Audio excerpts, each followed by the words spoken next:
Hey guys, it's Zach here. And if some of you guys may have noticed, Zach has kind of been lingering in the workshop these days. In some of my recent videos down here, you can kind of see him in the background, see him over there, see him over here.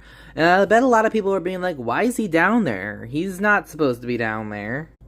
Wrong. Zach actually needs some work done on him, because right now he's actually unwearable. As some of you may remember from some recent videos, I completely glued down his little hair here, but the main thing I did was I gave him a new back of the head, because his old back of the head was so, ready to break. It was just very ratty and old, and he was a welcome change. And another reason I changed it is because the old one was so small it barely fit my head. So I made this one slightly bigger.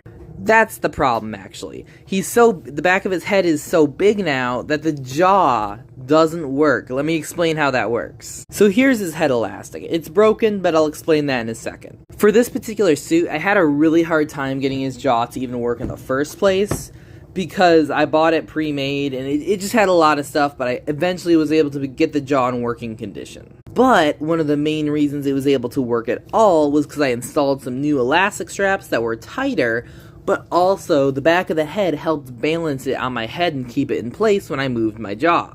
I'm sure you can see where I'm going with this, but now that the back of the head is bigger, the elastic needs to be tighter, because now when I move my jaw, it just kind of pulls on the head, like it pulls it down and the jaw doesn't open. So there's two things we can do. One, we can tighten the elastic, which if we're lucky, that's all that will need to be done.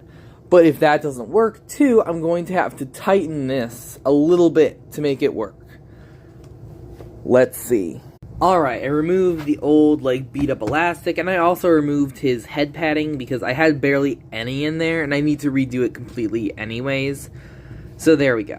Now we just need some elastic from the roll. Alright, here's what it's looking like right now. I went ahead and added a lot more foam padding around the eyes, because, I wear glasses, and it's always been kind of difficult to wear him with them.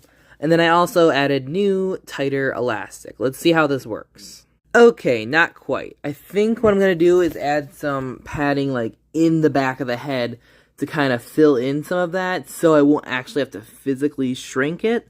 We'll see. Alright, here's the extra padding. It actually did the opposite. It made it a little worse. I'm just going to have to make it tighter. Guys, I did it. It's not supposed to sound like that, but it's fine for now. It's usable to the point where I can use him in videos again, so expect to see Zach soon. Or maybe already. I don't know what time this